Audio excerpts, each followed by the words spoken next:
Hello, everybody, and welcome to our Spotlight on Careers event today, featuring careers in mechanic and auto body. You can actually see on your screen that there are a lot of different pathways that we're trying to fit in today. So actually coming up with the title for this event was kind of difficult, but we're really glad that you could join us today. We have some classes and we have some students and parents from all over the province who are joining us. So whether you're joining us live or you're watching this recording after, we're really excited that you've shown an interest in this event today. My name is Aaron Adair. I'm a program coordinator with the Saskatoon Industry-Education Council. We are coming to you today from Saskatoon, which is Treaty 6 territory and homeland of the Métis people. So we're glad to be stretching across the province and across various treaty territories today. So this career panel is brought to you by RBC Future Launch. We're really glad for their sponsorship. And this is a part of the Saskatoon Industry-Education Council's Spotlight on Skilled Trades Week. It's always one of our favorite weeks at the SIEC. And so again, we're really excited to be working with you today.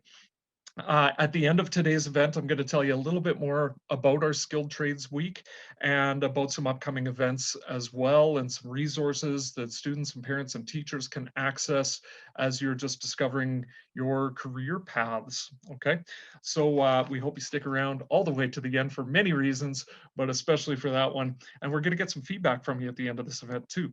So just a little bit about the SIEC for those of you who might not be familiar with us. So we are a group who provides career development and discovery opportunities for youth, educators, and career practitioners. On your screen, you can see some of the programs that some of you may have heard of before. All of our skills bootcamp programs are up and running right now or have already finished. So if you're in grade 11 or lower, you might be able to get a chance at one of those in the future. Our Connected event is one that young ladies should take advantage of. We got a second event happening in May, so go to our website to check out applications for that. And any of you who are interested in the skilled trades as a possible career path, we definitely hope that you check out the Summer Youth Internship Program. If you haven't filled out your application yet, go to the website and get on it. It's a highly competitive program. You get to earn money over the summer, earn high school credits, earn hours toward your apprenticeship. So many advantages for those who are interested in a career in the skilled trades for getting involved in that program. So please check that out. The SIEC is a registered nonprofit group. We work in partnership with 3 school divisions and the Saskatoon Tribal Council, as you can see on your screen there. But this year we just happen to be reaching across the province since we're doing this virtual thing. So normally we'd be doing all of our events live, as you probably hear a lot of people saying these days, but we're again just happy that we can reach across the province to everyone who's with us. So we work with community-based organizations, government agencies, and employers to help nurture the workforce of tomorrow and really help you get connected with a specific career path. So today we are going to be hearing from various program heads, a recruitment officer from Saskatchewan Polytechnic, as well as a representative from the Saskatchewan Apprenticeship and Trade Certification Commission. We hope that their stories and the information that they're going to share are going to inspire and inform all of the young people who are with us or watching this afterwards. We hope that this helps inspire them to consider what a future pathway in this career journey may look like in our province. We give a big thank you to the 6 professionals who have volunteered their time and made time in their schedule today to share information with you. It just shows how much they value working with young people and spreading the word about their programs around Saskatchewan. Students, perhaps these 4 programs have never appeared on your radar before, or perhaps you might find out something new today that you hadn't considered before. So we hope that there's just even 1 or 2 things that kind of pique your curiosity today, or maybe more. That'd be even better. We realize that a career in these fields may not be for everyone. So if you're a student who decides you don't want to follow this path, that's okay too. In fact, we always say that career discovery is all about the journey, right? And crossing a path off of your list is just important as finding your passion. So we hope that you do connect with a few ideas that our presenters are going to share with you today. Last thing is that we are in a webinar format today. So if you have any questions, please type them into the Q&A function as opposed to the chat function. The Q&A function is the best way to get your questions to these experts.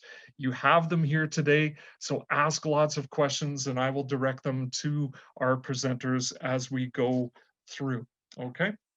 So without further ado, we are going to get on to our presentations here. So we're always glad to work with Cheryl Boys, who is a student recruitment officer from Saskatchewan Polytechnic. She enjoys visiting over 100 high schools per year, but during this pandemic, things have been very different for her with how she creates connections with students. Cheryl also serves as a communication director for Saskatchewan Universities and Technical Institute Liaisons, which is a SUDL group, which some of you may have heard of. It's made up of over 34 post-secondary institutions throughout Canada and the US who act as a one-stop shop for students to gather information about various institutions. Cheryl suggests that high school students should connect with student recruitment advisor at any stage in high school life, as post-secondary is one of the most exciting times in your life. And she also shares that it's okay if you don't know exactly what you want to do, but doing a bit of research on things that interest you is very important first step. And we totally agree with that, Cheryl, as we always do with you. We're really excited that Cheryl is here today to share information about how you can apply to Saskatchewan Polytechnic programs that we are going to be featuring today. So Cheryl, I'm going to turn it over to you. And yeah, the screen is yours. All right. Thank you, Aaron.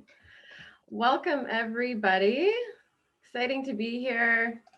Let's get things rolling. So as Aaron had mentioned, I am a student recruitment officer at Sask Polytechnic.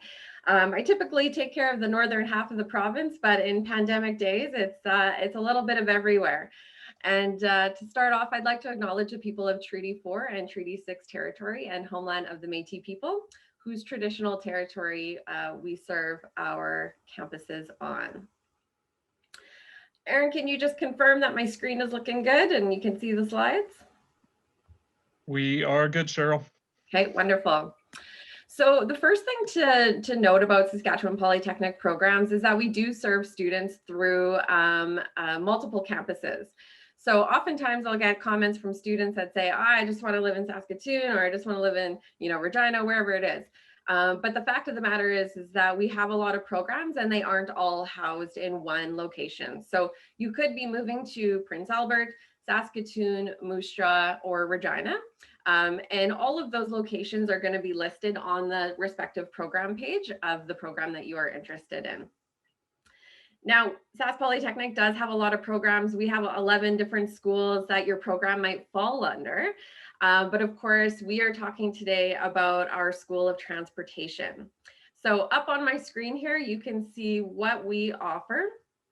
And now you have representatives here today that are going to go specifically into these areas. But just so that you have a glance, we do have our Ag Equipment Technician certificate. And I will mention that all of these certificates are under, a year or less in length.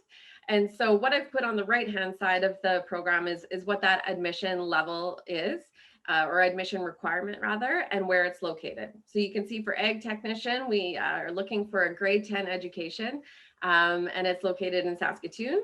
AutoBody, grade 10, it's located in Regina or Saskatoon.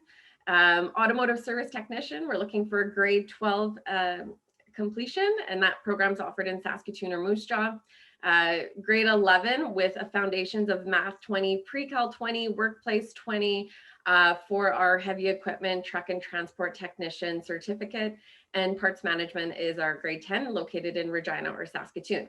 Now, I just wanted to quickly mention that even though the program says the admission requirement is a grade 10 education or a grade 11 education, that doesn't mean we don't want you to graduate and be successful. It is very important to finish your grade 12 year off strong, and of course get the best marks that you can, because you just never know how life is going to change, and you might change your mind a year, 2, 3, 4, 5 years from now.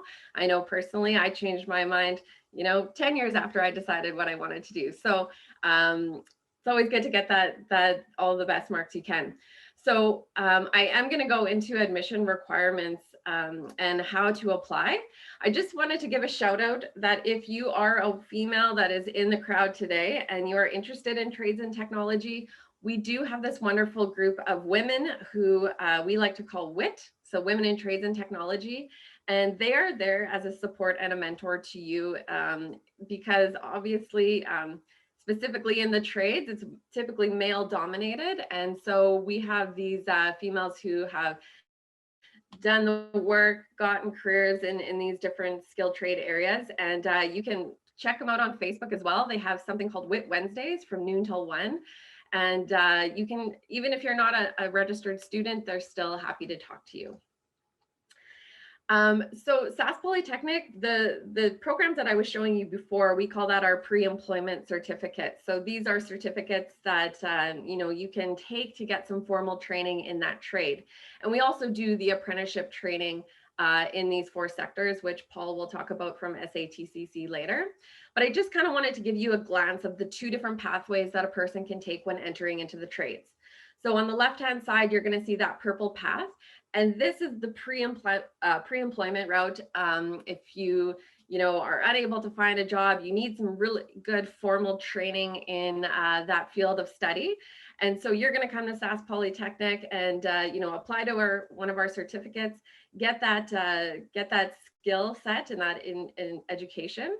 And then what happens is once you graduate from your certificate, obviously it's going to be probably a little bit easier for you to find work and obtain employment in that industry.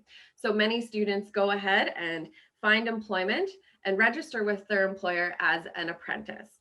And so what apprenticeship looks like is about 1 to 4 years of on-the-job training and Sask Polytechnic education, where we're going to teach you more technical levels and writing of exams. And then of course the other side, on that green side there, is for those that decide to go straight into employment. Now, our application process for our skilled trades is called First Qualified, First Admitted. So this is used for the majority of our programs. So there is no application deadline.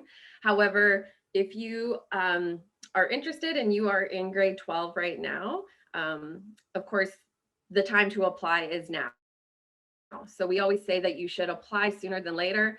Your first day of grade 12 is the time to apply, because there's only a limited amount of seats that we offer in each of our programs. And that can range anywhere from 20 to 35 individuals, depending on the program. So if you're at high school, you can still apply. You don't have to wait till you've graduated. And I'm going to tell you what you would need to do. So you say to yourself, I'm ready to apply.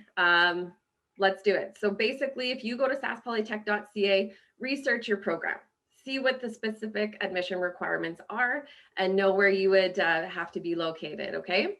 So online applications are $75 online. That is the easiest way to do it, and the times we're living right now, online is the only way to really go. And so what we're going to need from you is an official transcript of your high school marks, and that has to come directly from the Ministry of Education.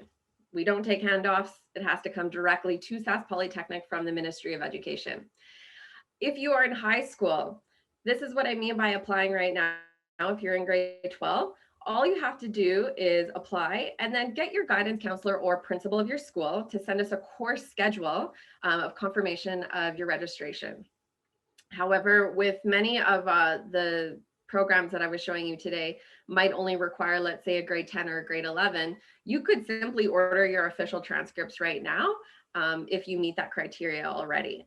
So, but for the ones that require the grade 12 and maybe a mathematics, get that course schedule, send it from your school, and then that official transcript at the end of the year when you graduate.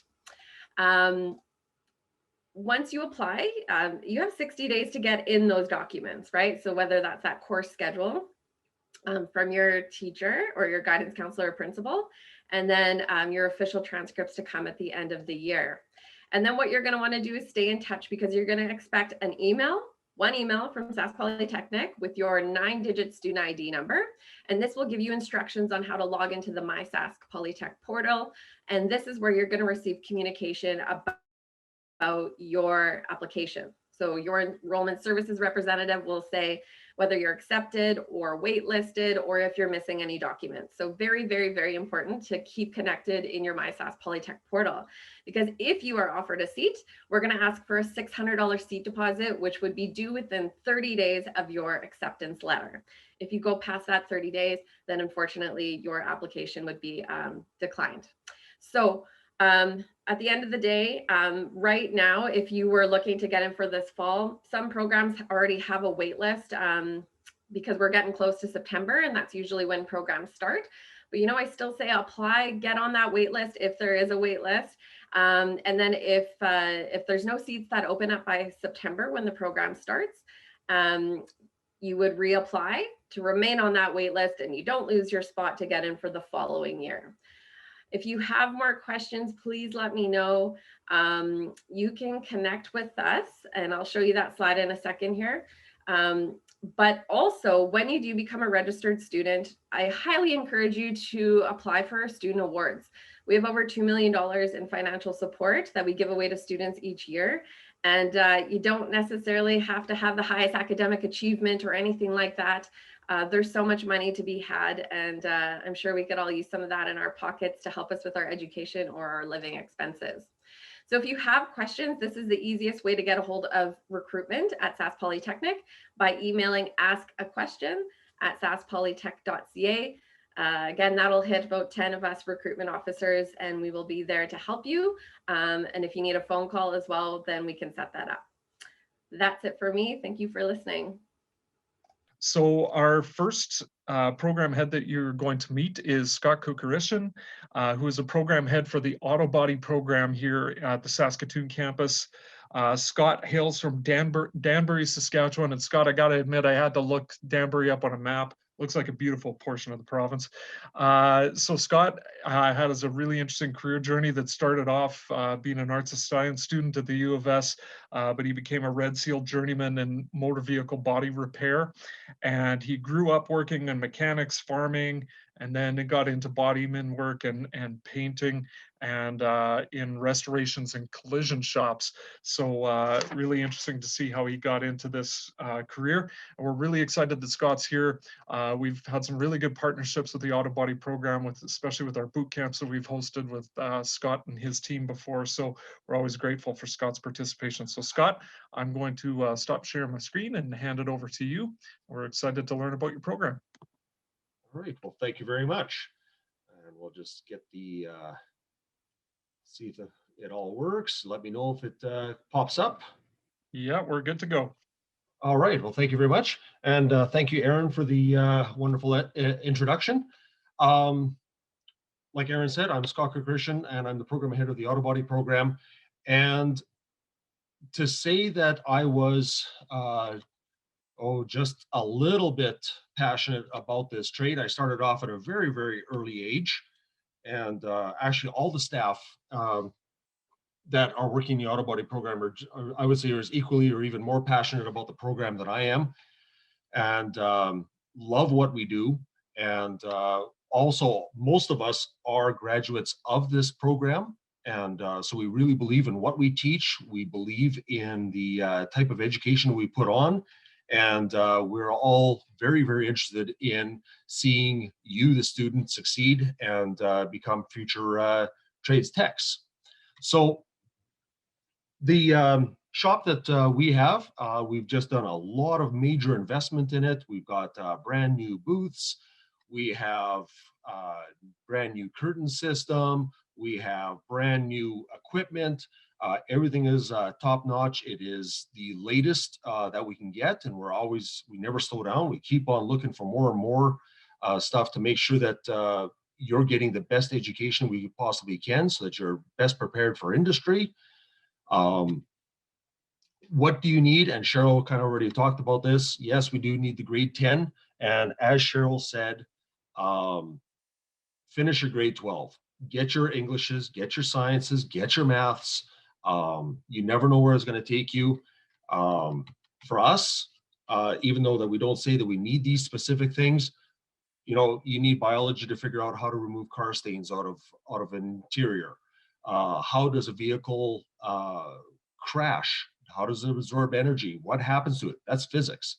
We're mixing paint, that's chemistry. You're calculating estimates, you're writing estimates, you're dealing with insurance companies, dealing with customers, English, and so on and so on and so on. So please stay in school, get your grade 12, do the best you can. That's your job right now. And it'll open up just more doors for you in the future. What is the day in the life of an AutoBody student? Well, typically we take in 14 students per class. And they start, like Cheryl said, in September. We end up somewhere in about mid to end of April. Classes are usually 8 till 3 p.m. daily. And in that day, you're going to get about 2 hours classroom, and the rest of the time is going to be in the shop. Just because you're 8 to 3, that means your day doesn't necessarily end there. A typical work day is usually 8 till 5. So we expect, actually, you should put an 8 to 5 day in and be doing 2 hours of studying, not only on what you're taking up just at that particular point in the program, but taking up everything that you've taken up before and keep brushing up on it. The one thing about our AutoBody program is that when you take one thing, and let's say, just say welding, it doesn't mean that you're never going to do that again, because the next course we take up might be fixing rust. And that means you're going to need to weld. So you're going to be not only learning and practicing what you're taking up that particular day or that particular week, but you're going to be applying everything that you had learned previously. So 2 hours a day of studying, and you're going on, you're brushing up, you're learning new stuff, but you're also keeping on top of everything else. It will help you get through the whole year and actually make you a better technician when you graduate. In our program, 70 to 80% of the learning will be hands-on participation. We really do a lot of stuff in the shop. We are truly a hand skill trade where the skills need to be practiced, they need to be learned, they need to be practiced, and just carry on that you are going to be building on them all the time. Delivery methods. We're hoping that we can get through this pandemic safely and quickly, and the vaccines get rolled all out, but I'm not going to digress on that too much. Delivery methods are online. We've done a lot of development in the last year, and we've done a lot of great stuff, and we're going to be incorporating into our regular training. There's going to be in-person classes, and most of all, shop. So you're going to be spending a few days learning, or a few weeks in your first beginning courses, where you're going to be doing a lot of little projects. You're learning some basic skills. And in this case here, we've got students learning how to weld, and they're going to be doing that for a few weeks, learning different types of welding, and so on and so on and so on. They're going to do little projects. And then once they get good at the little projects, then we're going to start putting you on a live vehicle. And we do one to two of these every year. And this vehicle is an actual customer's vehicle. We're going to go through it, and we're going to take it all apart. We're going to employ all those skills that you learned doing little projects. We're going to treat this car like it was a major collision. And we are going to be learning how to weld, dent repair, cold fill, panel align, windshields, et cetera, et cetera. And then, of course, we're going to put this all together. We're going to make sure that it looks really good. Everything fits right, because it is going to go back on the road. And of course, when we do all that, my slide would change. We're going to put it in the booth, and we're going to rotisserie paint this thing inside and out. So not only all the body work, but you're going to be learning all the painting as well. So, and I want to add, and I cut the slide out, every vehicle that we have done like this, that has got finished, assembled, and entered into the Dragons Car Show has placed a trophy. So we do the body and paint work on these things, and we give them back to the customer, let the customer assemble them. Now, before you think that all we're going to be doing is working on old cars, oh, I got ahead of myself. Like I said, everything that we have done and has entered in Dragons has placed into a car show. And this slide here, I also want to just let you know that that speaks to the quality of our teaching and the hard work of the students. Back in 2016, we entered this truck on the lower left-hand corner into a calendar, and it went to a North American wide paint calendar, and actually was for the month of October. So yeah, this vehicle was one of our crowning achievements. But like I said, don't think that we're just working on old vehicles. We have a very unique agreement with our government insurance, SGI, where they give us brand new late model collision vehicles, and you're going to be learning the total collision aspect side of our trade. And this is something that you're going to be doing probably most of when you get into industry. So you're going to be learning about SGI estimate sheets. You're going to be applying those estimate sheets to the repair of this vehicle. And again, these vehicles are given to us. We fix them, we paint them, we body integrity inspect them, and they actually go back on the road. So, and there's those same two vehicles fixed and ready for delivery. So, and again, these are done all by students such as yourself in their first year. So the other thing I want to say about the facility that you're going to be learning in, Sask Polytech, Saskatoon and Regina, is the only manufacturer certified school in North America. And we are currently certified for Nissan, Ford, Mopar, Kia, Honda, and we are almost certified for Toyota as well. We are also the only ICAR aluminum gold class school shop in Canada. I don't know about North America, but I can comfortably say for Canada, we're the only one. And ICAR is a training program that is post journey status. And currently in our province, Sask Government Insurance is mandating that they not only be Red Seal, but they also have ICAR training. And we are the training center for it. And every single one of our instructors are multi-level ICAR certified. So we also have a Facebook page. We like to post up on Facebook what we do. And like I said, my name is Scott Kirkrishan. I'm the program head. And if you ever want to get a hold of me, that's my email. And that is my phone number. If you ring the phone number, even though I'm not in my office, it's going to come right to my cell phone. So if you do have any questions about the program, even after this presentation, don't hesitate to get a hold of me.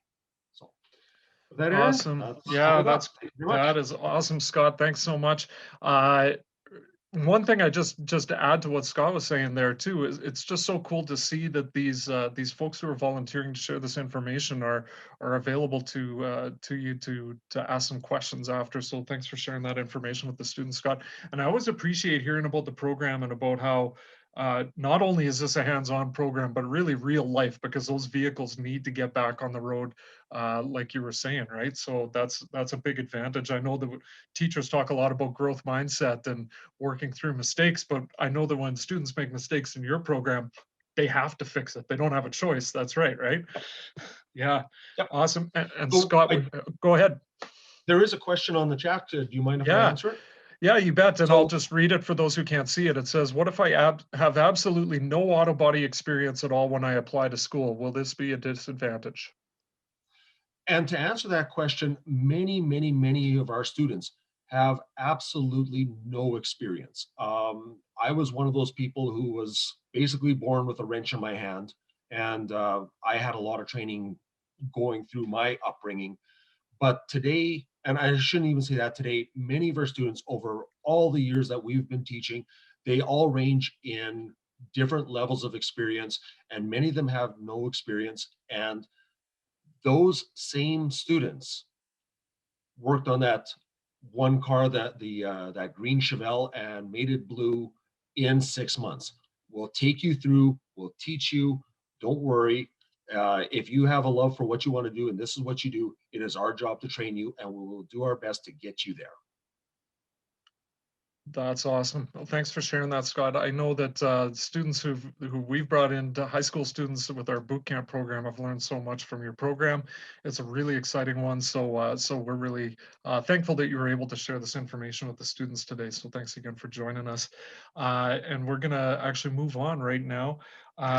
We've got another program ahead with us, folks. We have Chris Thompson joining us, who is the program head for the agricultural equipment technician program. So you can see we've got a variety of programs, but we think maybe like-minded for some students out there across our province. So Chris has instructed for 18 years in the program, and he's been the program head for 6 years. He grew up in the small town of Alsace, Saskatchewan. I said to Chris that that is the one small town in Saskatchewan where I think everybody knows where it is, if I'm not mistaken. At least the majority of people will say that. He farmed for a number of years, but always worked in a job as an ag technician too. Worked in the world of ag since high school. He has AET training, interprovincial journey person in ag equipment tech, and Red Seal journey person in heavy equipment. So lots of great experience. And we always appreciate Chris's help with all of the events whenever we're putting something on at Saskatchewan Polytechnic. And it's always cool to see inside a shop, and students, we can't wait to be able to take you back to see inside shop too. So Chris, I'm going to stop sharing my screen and hand it over to you. We're excited to hear what you have to share with us. Messing with two screens at home in the basement's always fun. So welcome everybody. I'll take your time here a little bit this morning. So I'm going to give you a virtual shop tour of our campus, and I'm going to skip through a few slides just to not bore you too much. Our program's been in existence in Sask Polytech or in Saskatchewan since the early 60s of all things. Been through a couple name changes. Now it aligns with the federal name of the trade, which is ag equipment technician. So there's 10 instructors on site. We cover everything from soup to nuts with agricultural equipment. So this is just kind of part of our shop. So this is a current model of some seeding equipment that we've got in the shop. What we do in our trade basically is there's a couple things we can do. Is we demonstrate to students how all this farming equipment works. There is no previous knowledge required. You think you want to work in a trade that's challenging, that's got lots of technology. Ag is the world for you.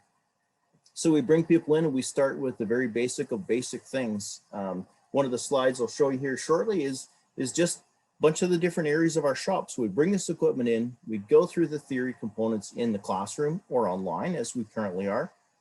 And then we come into the shop, like Scott mentioned. We spend a lot of time in our shop working on components, making sure everybody understands what it is, what does it look like, what does it do. So this thing is our industry sponsorship. We get these large pieces of equipment donated on loan. We get to take them apart and study how they work. That piece of equipment is an air seeding tank. So all the hoses and pipes underneath it distribute the seeds into the ground and behind the seeding equipment.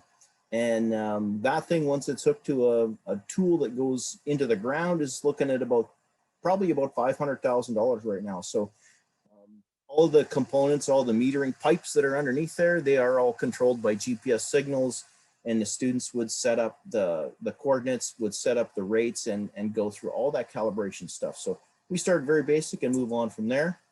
We get into combine harvesters. Of course, we borrow these from ag equipment dealers. That thing right there is probably looking at a better part of $600,000, and we get to have students pour over it and figure out how it works and make sure it's adjusted properly. Simple things like belts and chains in a day in life of a student, right? Normally we present theory in the classroom when we're in person, and then for a few hours, and then we come to the shop and work on the actual components. So if you don't know what any of this stuff is, that's exactly the way it is when you become a plumber or a welder or anything. There's no experience required, just an interest on your part. We talk about chains and we talk about what these other components are inside a combine. So we get into big sprayers and everything, all aspects of farming equipment. You can find a job working on a farm. You can go through the different levels of programming, and I'll get into that here in a little bit. The careers that are available for you now.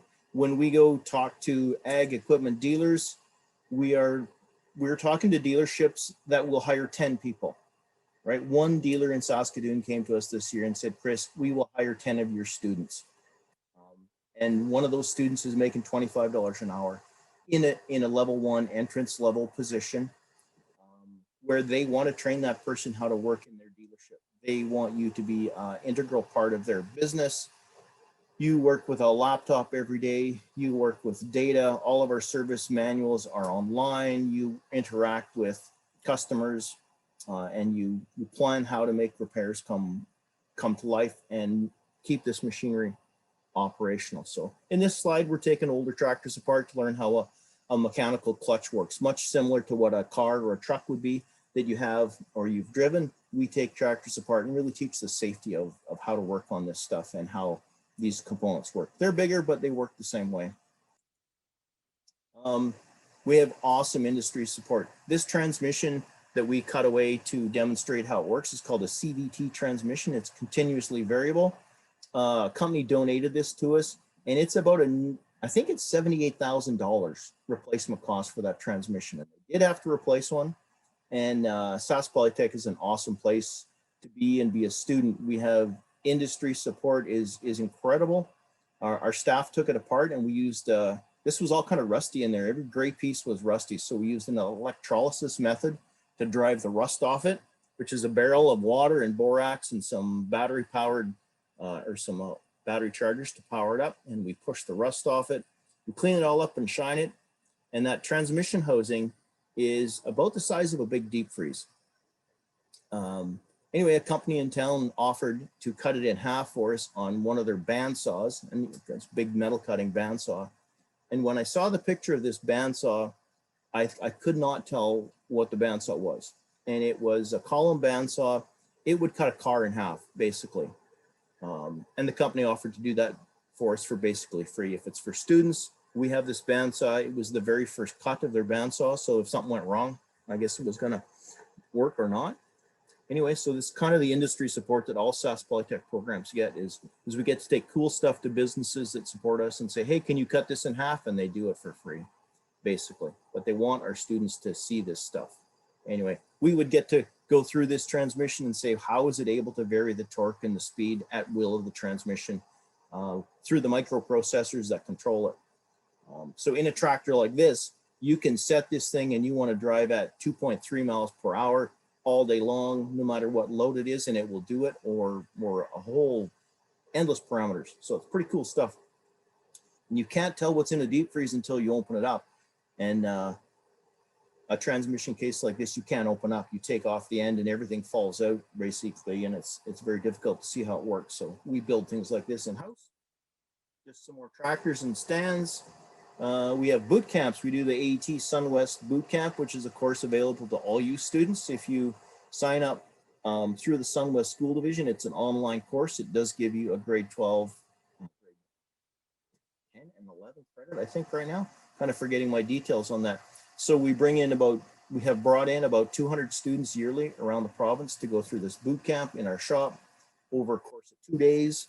And it's kind of fun to do this. Of course, this is all previous to COVID. We wouldn't be standing that close in our shop without masks. But that's a very fun thing. More equipment on loan. We get to work on details of equipment in the shop. What causes these failures? How do you find it? So we start with very, very basic stuff. Computers are our daily thing. A requirement to be in our program is you have to have a laptop. Particularly now with online training, you have to have a laptop with a camera. Can't use a cell phone. It's just not big enough to view the data that we need. So we look at all colors of farm equipment.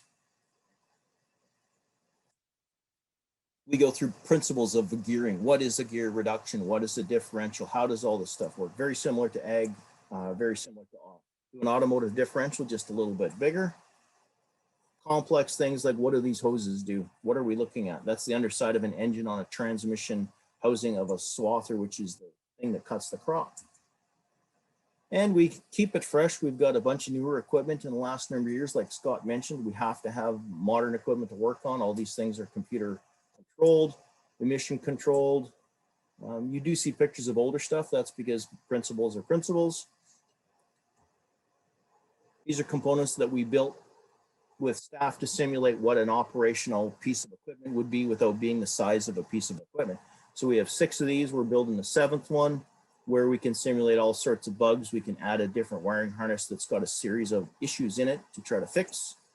Then we move right up to great big 6-cylinder engines where we can work with the electronics on it and find out what is going on. That particular engine right there, I think we bought that one. It's like $76,000. So our students learn how to diagnose and overhaul those machines and know when to make a judgment call to say to the farmer, we must replace it. Just inside of gears and transmissions, we have to take them apart to figure out how they work. And that's a large part of what we do. Engines, industry donated 8 of those engines. When we're done, each of them will probably be worth about 50 grand. So it's just a bunch of legwork on our end to make these things for ourselves. We have a stores keeper who will have the special tools required to work on all of our equipment. This is our apprenticeship groups coming in from industry. Operator training. This is what we show you guys the first 4 weeks in class. We go through operator training with everybody. There's ride-alongs. We teach people how to back up. We teach hand signals. We teach basic safe operation. Forklift training is a must. All of our dealers require their people to be forklift certified. So we do the Sask Safety Council training for forklift training, show you how to run a bunch of different forklifts in the background.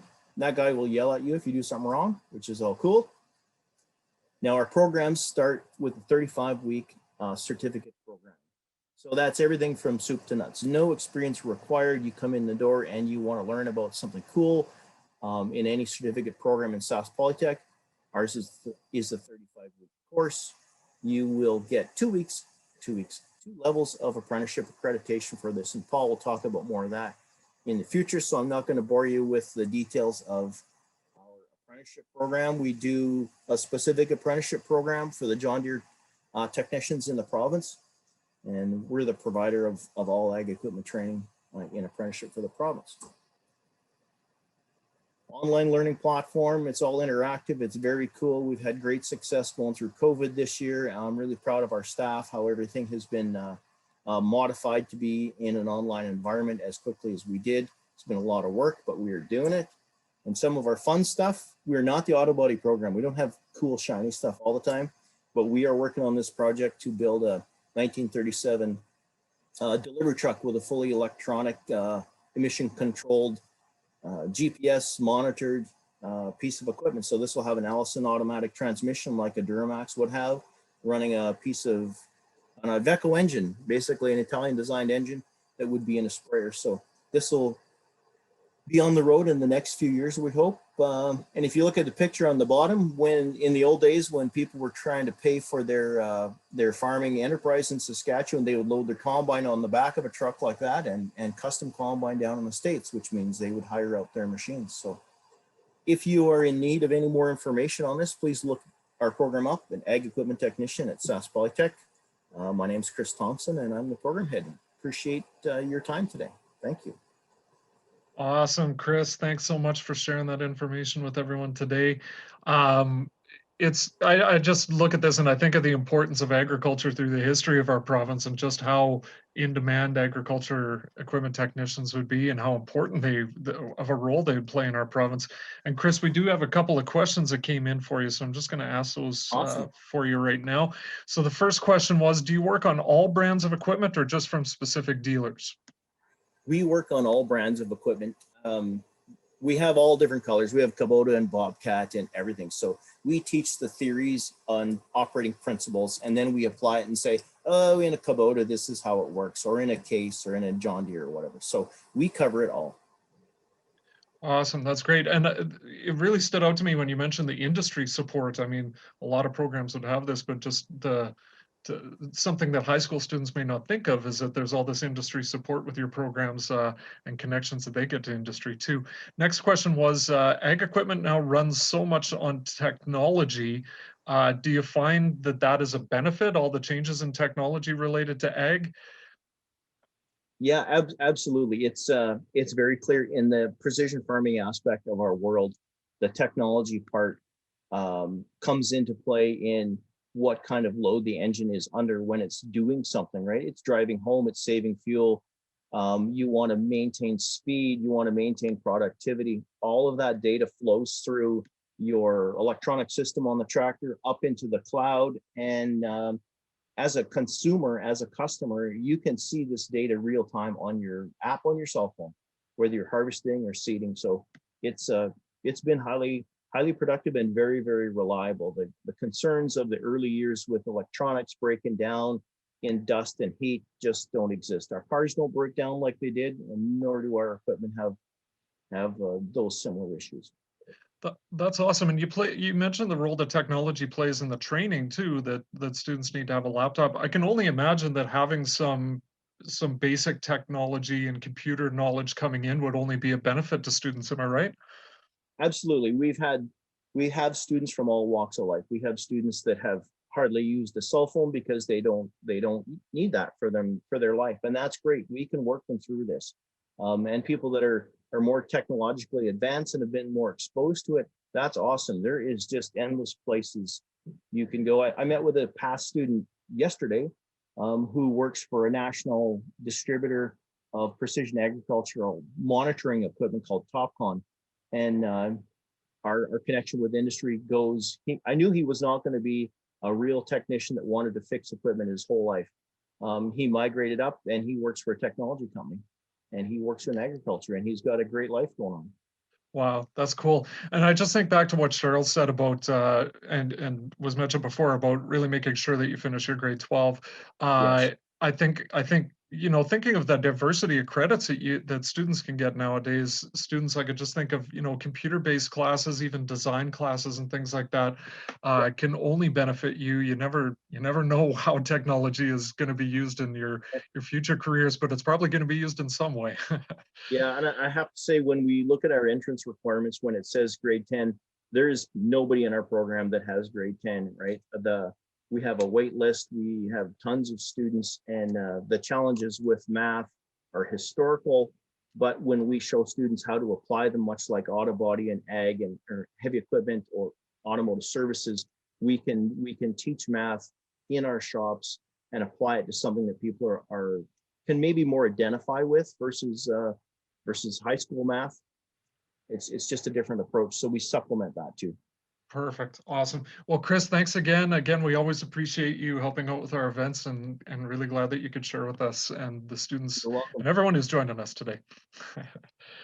Awesome. So folks, we are going to move on to our next program. So we have Kevin Lawrence joining us today. He is the program head for heavy equipment and truck and transport. It's always an exciting stop when we get to visit this program live. So we hope that you get to check it out soon if you haven't been able to. Kevin Lawrence is from the Weyburn area, and he has a lot of training and certifications through heavy duty equipment, project management, contract law, leadership for safety excellence. He started at a car dealership, went into heavy duty and ag and service manager roles, and then even construction and oil and gas. Started teaching at community colleges on and off for 25 years. So lots of experience there across around 14 different courses, Kevin says, which is really amazing. So tons of experience that Kevin can share. And Kevin, thanks for joining us today. We look forward to hearing about your program. Thanks, Aaron. Heavy equipment, truck and transportation. So the cool trade, if you ask me, with the big stuff. What is heavy equipment? Well, we've got quite a variety of heavy equipment, and we're going to kind of try to move through it here a little quicker. I think we're a little behind schedule. So heavy equipment can be ground engaging equipment, which is the most common that you'll see around Saskatchewan, because a lot of its time is spent digging in dirt here in Saskatchewan.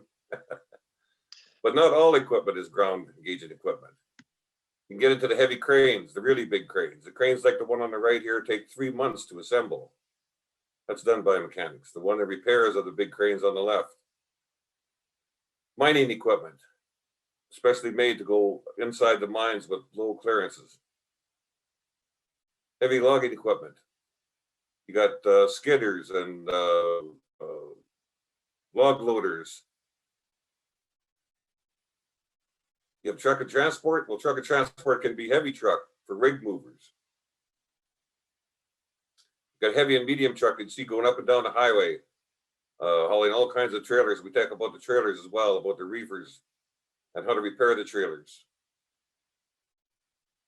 And then we have industrial mechanics. This is what I was talking about with oil and gas. This is one of the last projects I was on, is the systems of how to assemble something that you've learned as a mechanic can be go through lots of different trades. Just like Cheryl had talked about changing your mind. I changed my mind in lots of my career, and I did a lot of different things. So even though I did work at ag, and I worked in heavy truck and trailer, and I worked in heavy equipment, this kind of thing is something I also fell into. This was actually the largest open fired heater in Canada, and my part on it was to help figure out how to assemble it. Because as a mechanic, all these years, you come up with a feel for how to assemble things that are going to work nicely or easily together. So that's how diverse it can be. Program overview, 35-week program starting in September, ended in about May, providing the knowledge to maintain, diagnose, and repair all types of heavy equipment, semi-trucks and trailers, buses. You'll learn about the tools, the structural makeup of the equipment, electrical systems, hydraulic systems, steering and brakes. So every system, every component in the heavy equipment is a lot of different items. Actually, there's more than we can list here by the time you go through it. Just like in the ag and just like in the automotive, a lot of it's controlled by computers now. There's a lot of electronics, a lot of it's mechanical, hydraulic. There's a lot of different systems to it. Each section is broken into smaller courses so you can focus on one thing that's combined into the whole machine. So you take combined theory and practical for each course, write the exam for that course. Approximately 40% of your time is going to be spent in the class, and 60%, the same as all the other classes that we've talked about so far today. You need to achieve a 50% in each course in order to pass and maintain a 60% average in order to graduate. Again, just like we talked about with the grade 11, no modified math, foundations of math. What happens while I come into class? We learn a theory or concept, apply the theory in the shop with practical hands-on experience, build on theory and practical concepts to understand the whole machine, learn and ask questions, expect 1 to 2 hours of homework. So just like the ag and just like the AutoBody class, we have all of the equipment in the shop, and we have some fairly new equipment, and we have lots of big equipment, big as we can get in the shop anyway. There's still lots of things that are way bigger out there that we can't get in the shop and can't easily be moved around all that much. But a day at school is a lot of hands-on learning, a lot of seeing it firsthand. So what do you do with your certificate? You go to construction, safety, oil, gas, Ministry of Highways, cities, towns, RM, truck stop, school buses, find employment, sign up as an apprentice or 3rd, 4th year level training, and write your journeyman. So I'm getting calls already from heavy duty shops looking for people that have been through the certificate program, or they're looking for 4th year for journeyman. It seems to be a pretty high demand industry to get in. And it is a lot of the time a little higher paying than some of the other trades in the same transportation industry. So that's kind of the short and sweet version of the whole thing, Darren. Awesome, Kevin. Thanks so much. Nice, concise presentation there. I like it. So I was just looking at this and thinking again, I was talking about this with Chris, but all of the really interesting industries that students can get involved in with training in your program. I think, from forest, like you mentioned, forestry to transport to oil and gas, you name it, there's a lot of demand for people who come out of your program. For sure, Kevin. So we really appreciate you sharing this information. And again, students, if you get a chance to check out the campus, there's some really, really cool stuff to look at there and see what you're getting into. And if you want to get in touch with Kevin, check out their website, or check out our website as well, or get in contact with us and we can point you in his direction. So Kevin, thanks very much for joining us. Okay, thank you. Awesome. So folks, we are now going to move on to our final program head. So Bob Warbeck is going to be joining us right now. Bob is a program head for a automotive service technician, automotive service educational program at Sask Polytech here in Saskatoon. Bob was born and raised in Watrous, has visual communications diploma, started apprenticeship at Iverson Chevolds and Spiritwood Sask, shout out to Spiritwood. Worked at Wheaton GM and started working at Sask Polytech a while ago, and has been the program head since 2017. So lots of experience. Again, that's what you see when you talk to instructors and program heads at Sask Polytech. That's why they're so good at what they do, and the students become so good at what they do in turn. So Bob, thanks so much for joining us today, and I'm going to turn it over to you. Thanks very much, Aaron. Much appreciated. I will start my screen share here right away. And there we go. You know, as Aaron mentioned, my career goes back quite a ways. I'm kind of nearing the end of my career, but if you turn the clock back about 40 years, I came from exactly where all of you young people are at right now. I grew up around cars on a farm. We had go-karts, motorcycles, scooters, bicycles. If we didn't have it, we built it. Every presentation that I've listened to up until now, I've heard the same recurring thing. We're passionate about what we do. We've done it most of our lives, if not all of our lives. And we do what we can to pass that knowledge on to you, the students. And we're excited to do that. So welcome to the Saskatchewan Polytechnic School of Transportation Automotive Service Technician program. So if you love cars, like I said, and you want to know how they work, then the AST program is for you. The picture that you see in front of you is just something I grabbed off the internet. It's a turbocharged engine in a Honda car. You know, a career in the automotive industry doesn't just land you at a job in a shop. You can branch off to NHRA, Indy, NASCAR. All of these industries have automotive repair background where people are needed. So it's a broad spectrum of employment opportunities for you. So I know that Cheryl touched on this, the entrance requirements and so on, so I won't say too much about it. Our program is 36 weeks in length, 1,080 hours. Each work week is 30 hours, 8 to 3, like has been previously mentioned with other program heads. We accept 39 students as a first qualified, first admitted basis.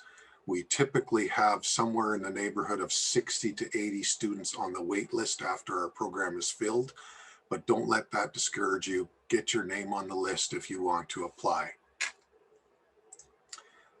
Some of the things that we go through in our training, you get theoretical and practical hands-on training, and you've heard this as a recurring theme.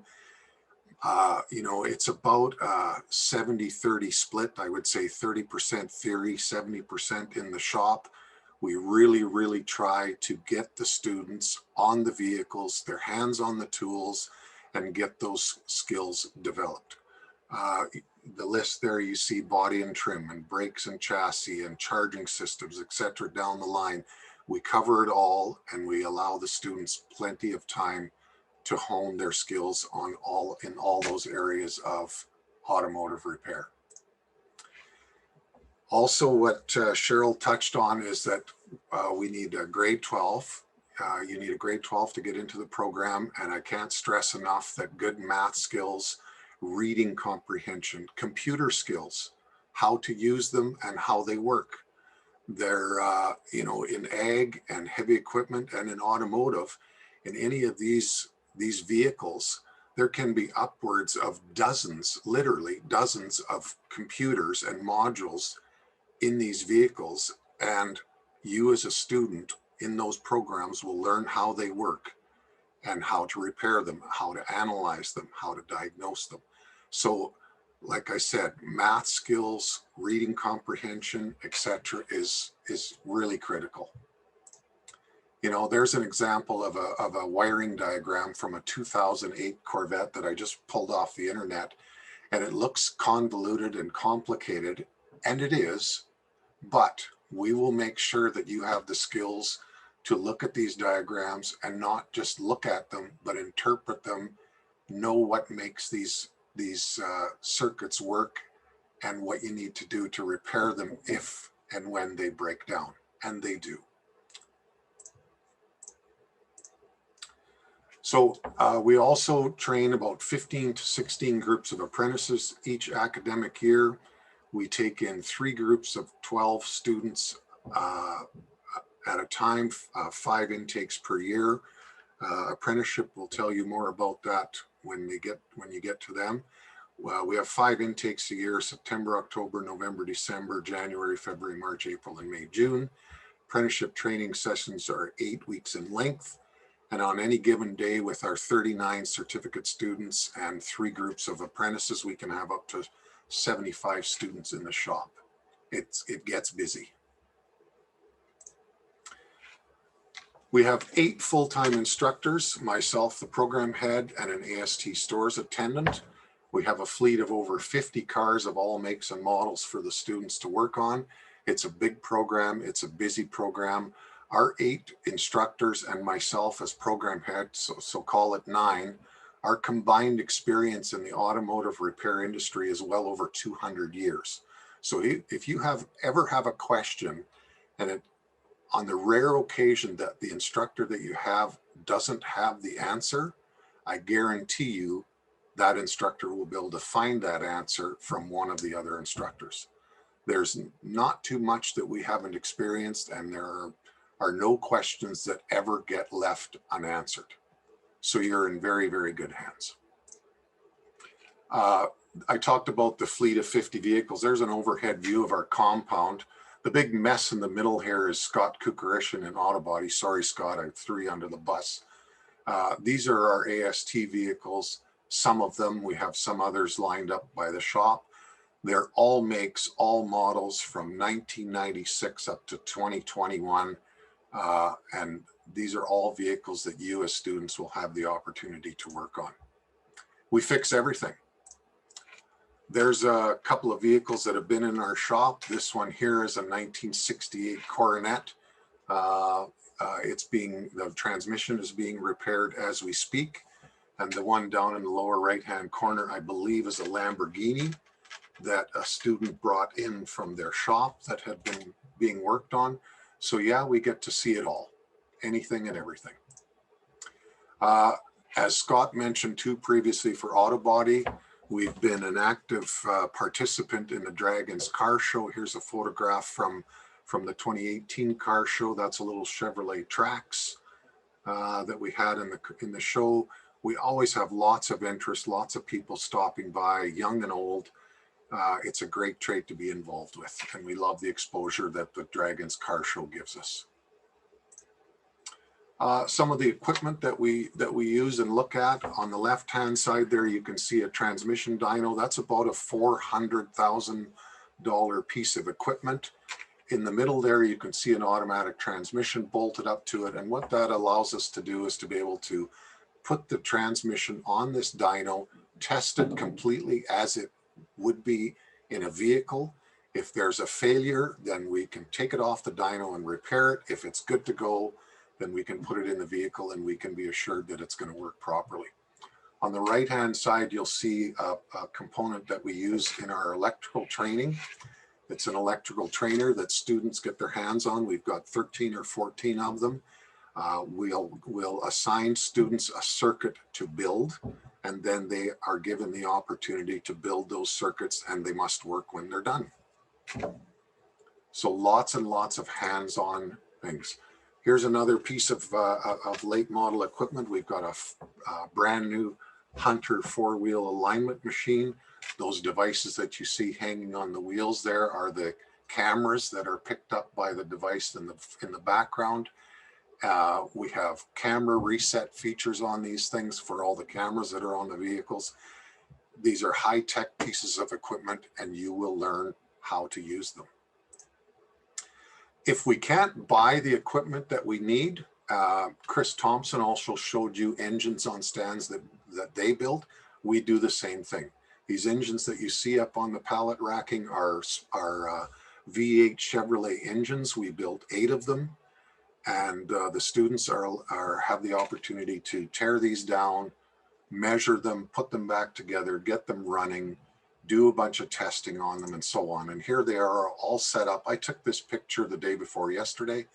This course is going on right now as we speak. These engines will be torn down and measured. Also was mentioned, you know, with COVID, we absolutely 100% ensure that our students are working in a safe environment, and do our very best to make sure that that's maintained and kept going. So you can see here the physical distancing, students are wearing their masks. And we also teach our students not only to work on vehicles, but to work as part of a team, because any trade that you choose to take the path of, you will soon find out that teamwork is critical when you're working in shops, whether that's only with one other technician or 30.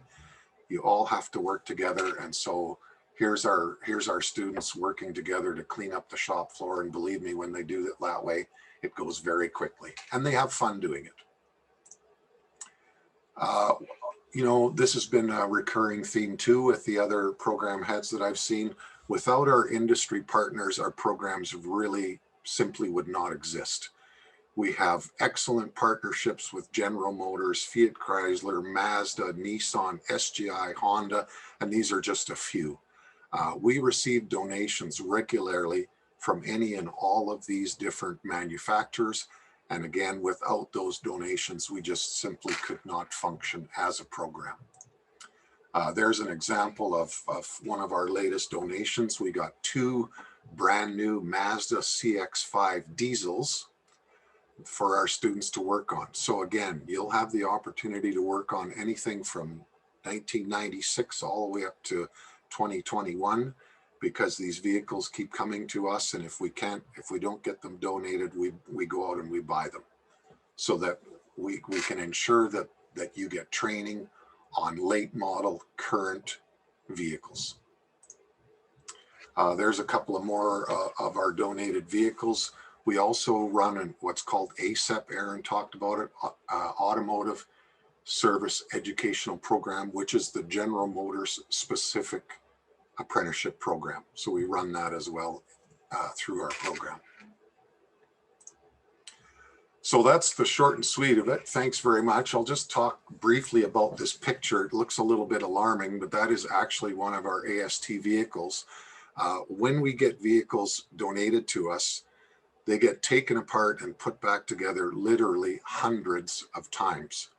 So when these vehicles have lived their long and generous life to the program, we have to dispose of them. So we take them to a wrecker where we'll salvage whatever parts we can off of them, and then whatever's left are taken to an auto wrecker where they're shredded or crushed and disposed of that way. So that looks a little bit alarming, but that's the end that they must meet.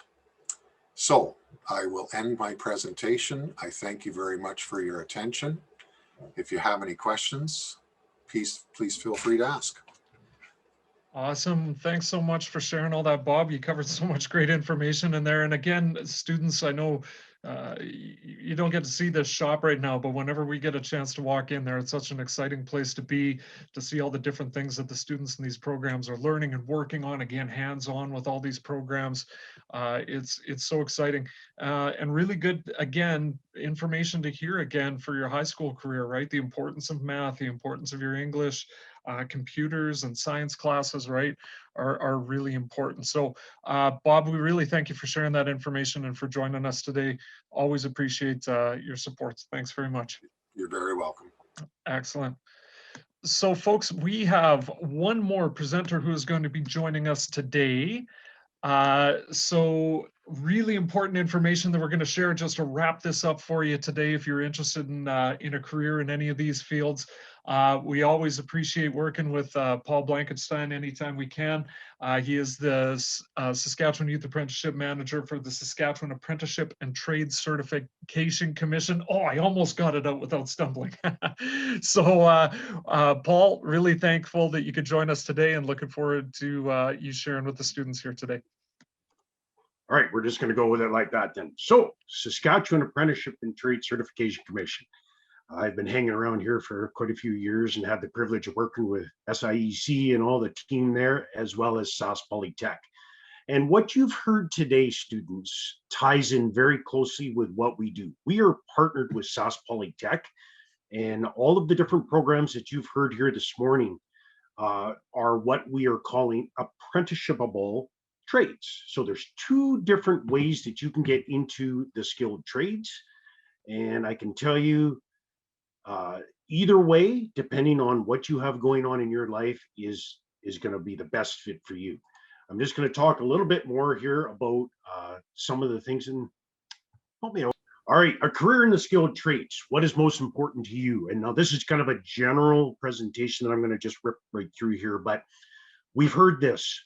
What are you passionate about? What is it that you could see yourself enjoying? And you've heard many of the folks who are presenting today talk about pre-employment programs, or what we're calling them as certificate programs. That is a great way to get registered at Sask Polytech, spend your September to April in class there, as well as in the shop, learning the foundational skills and abilities needed to go and get that job in the skilled trades. Or if you're like myself, I was a farm boy, started really getting interested into the skilled trades when I was a young fella, and ended up going into the construction trade, became a journey person carpenter.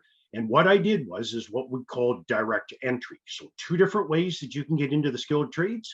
One, certificate program, getting those foundational skills and abilities through Sask Polytech. Then you get out and you go and get your job working and continue through your apprenticeship. We will give you credit at Sask Apprenticeship for the time that you've spent at Sask Polytech, or go and get a job right away and start working through your apprenticeship. We're going to talk about that here as we go through that. So the most important thing, be passionate about what you do, get good at what you're doing, and you're going to be successful. Those wages will follow. Just a brief overview here. Lots of different trades. And we were talking mostly today about the motive repair sector. If you want to check out a little bit more about all the different trades that we have represented, www.saskapprenticeship.ca. Make sure that you check it out there. There's all the details that you need, all listed. Click on the trade. What will I be learning when I go to school? What should I be learning in the trade? Actually going to work, collecting my paycheck. How does this whole Sask apprenticeship thing work? How does it tie in very closely with what Sask Polytech is doing? So check out our website and look at all of the different trades listed there. Now this slide here comes from the construction sector, but I can tell you, having many friends that are in the agriculture industry, myself work quite closely with Young's Equipment here in Moose Jaw, as well as many of my farmer friends. Everybody says the same thing. In all of the different trades that we have represented here, we have a big problem. We have an aging workforce, and that means we need young people just like you to get registered into the skilled trades to help our companies keep going, building them bigger, better, stronger. Companies can't continue to operate if the retired folks decide, you know what, we're buying a motorhome, we're going traveling, going camping. Who's going to fill those shoes? And I really, when I'm in the classroom pre-COVID, always stress this point that young people graduate from high school, get registered into a skilled trade, and learn from all of these folks that have these incredible skills, life experience. You know, like we heard from many of the instructors there, you know, there's not a question that we can't answer. That's why we want you as young people to get registered into the trades and learn from the many that have all this experience. What is apprenticeship? Well, very simply, it's working on the job in a skilled trade, supervised by a journey person. So about 85% of your year is actually hands-on. You're doing the work of the trade. And then you have a small portion of your year, about 8 weeks, give or take a bit, depending on your trade. As I said, check out your trade, check out our website, and you'll see all the details there. That is when you go off to Sask Polytech and you spend some time in the classroom, but a big percentage under the instruction of your instructors at Sask Polytech, practicing, learning the latest technology, the latest ways to do things, all the different things that you need to do to become that journey person, that better apprentice when you get back working in your skilled trade. So what are the different steps that you need to do to get through to becoming a journey person? Very simply, graduate from high school. I cannot stress this enough. The very minimum that you should even be asking of yourself is to graduate from high school. And I will also tell you this, once again, pre-COVID, I would hear quite often from head office that, well, this week, there was 2 individuals, 21 and 22 years of age, that said, why did you send me this letter? Like, I want to be an apprentice. Well, sorry, sir, sorry, ma'am, you don't meet the minimum qualifications, as in you only have level 10 math. So I'm going to tell you right now, young people, do your level 10s, your level 20s, your level 30s, do your pre-calc, do your physics. Don't limit yourself. You don't want to be that 20 or 21-year-old that has to go back and get, upgrading at high school. You want to get into your apprenticeship.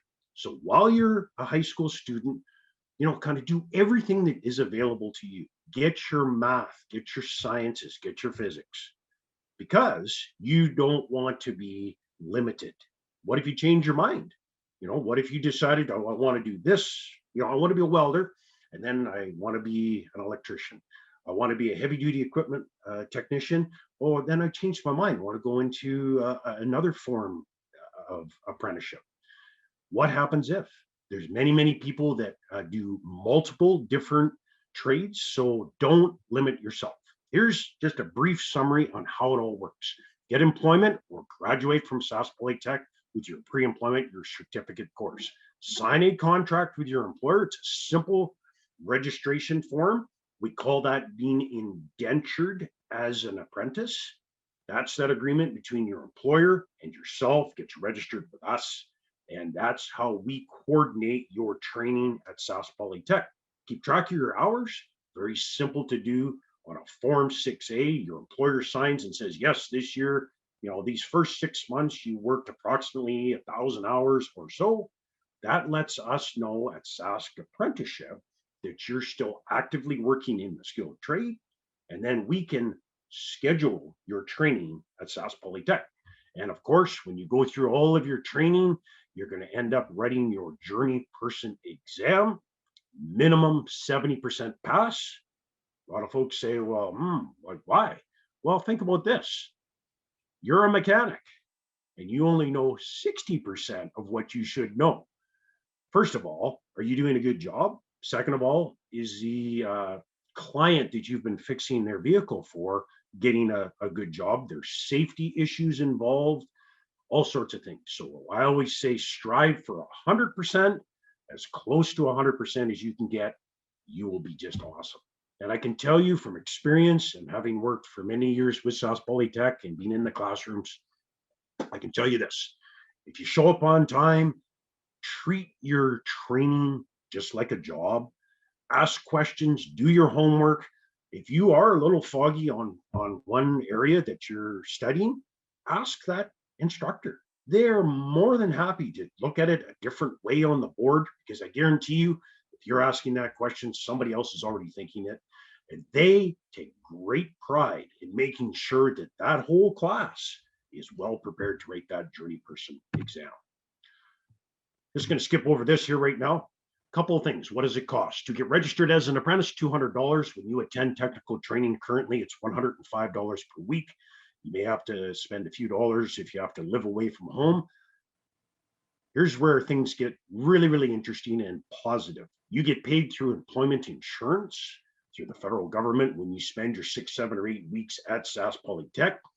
You get a living away from home allowance. Currently, if you have to leave your home community, let's say go to Saskatoon, you're gonna go through the Ag Tech program there. Well, we're gonna help you out with an additional $125 per week. There's federal grants. Every trade that we talked about here today is what we are calling an interprovincial or red seal trade. What that means is the federal government has some money for you, very simply, minimum $4,000.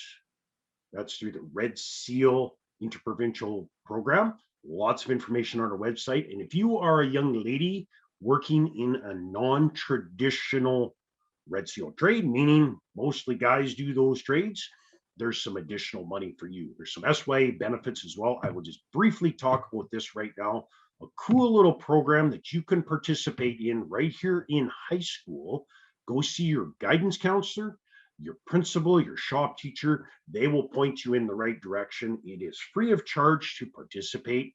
Most of these 12 little challenges that you see in front of you here right now, you are doing it in some form or fashion anyways. We want you to document each one of these right now. Get that done before high school graduation. And here's what we will do. We will pay for your first year in apprenticeship training. We're going to give you 300 hours as a head start. And really cool, you qualify for being nominated for an additional $1,000 in a scholarship. If you want to know any more about this, I know we're running short on time here, but here's what I want you to do. Just phone our 800 number or shoot us an email off of our website and just say, I want to talk to Paul, and I will be more than happy to hunt you down, communicate with you on a phone call, on text message, or in an email and give you more of the details. There's lots of good things to be had. You can be a 23, 24-year-old journey person with zero debt related to your education, making the journey person rate. And thanks to Sask Polytech and all of their instructors, you will be trained with the latest technology and be able to provide that service for your employer and provide a great income for you and your family. So thanks again. I'll turn things back over to Aaron. Perfect. Thanks so much, Paul. And I get one demerit point on being a host, by the way, because I didn't read Paul's bio before, but I would point out that Paul is a Red Seal journey person carpenter from the Moose Jaw area. So shout out to the Moose Jaw area here. So again, just talking about all these experts, adults who are have so much experience to share with you students, which is so great, and why we always appreciate Paul and everyone we're working with today. And I'll just add on, Paul, I don't see any questions coming in. If there are any, please type them into Q&A. But that we value that SYA program so much at the SIEC. It's a big part of our summer youth internship program, which I mentioned at the start. So definitely another thing that you could just do in high school, a few hours of your time really, and like Paul said, some things you're already doing that can have major benefits after high school for your career journey. So definitely check out that SYA program. So folks, if you do have questions, again, you could definitely share them right away, but we are going to be wrapping up here. If you if you have a couple of minutes of time just to share some feedback with us, students who may be watching this as a class or by yourself, you can see the QR code or the URL there on your screen. We really appreciate feedback whenever you could share it with us. Teachers, we have a separate link for you, and both students and teachers are eligible for a prize draw. If you do give us some feedback, we make those draws a couple times a year, so you can check that out. I definitely want to thank RBC Future Launch for their support of our Spotlight on Careers program. Wouldn't be possible without them, so thanks so much to them. And upcoming this week and throughout this week, we've had some resources available for students. So check them out on our website that you can see at the bottom of the screen. Tomorrow is our construction panel. If you're watching this as a recording, go check out that recording too. But it's live on April 23rd at 10 a.m. And we've got some trades videos and interviews and tours and so on our website as well for you to check out, just to help you with that career discovery that you're doing right now. We've also covered a few sectors with our Spotlight on Career program, as you can see here. So if any of those interest you in any way, go back to our website, check out the resources, check out some past events and see what you have there. In May, we have the information and communication technology events and resources for you. So if you're interested in computers or tech, definitely check that out. Our digitized event is going to be online this year. It's going to be really fun and exciting. Check out that website at the bottom of your screen, folks. I really want to thank the SIEC team for their support today too. And once again, to all the professionals who volunteered their time today, made time in their schedule to share this information with students. We can't tell you how much we really appreciate that. And we know that the students and teachers and parents appreciate that too. Folks, if you're on any of these social media platforms, please give us a follow, subscribe to our YouTube channel on there. And again, always go to the website for more information, or if you'd like more information about how to get in contact with anyone you met today. Thank you very much, everyone, and we hope you have a fantastic journey through your career discovery experiences. Have a great day. Thank you.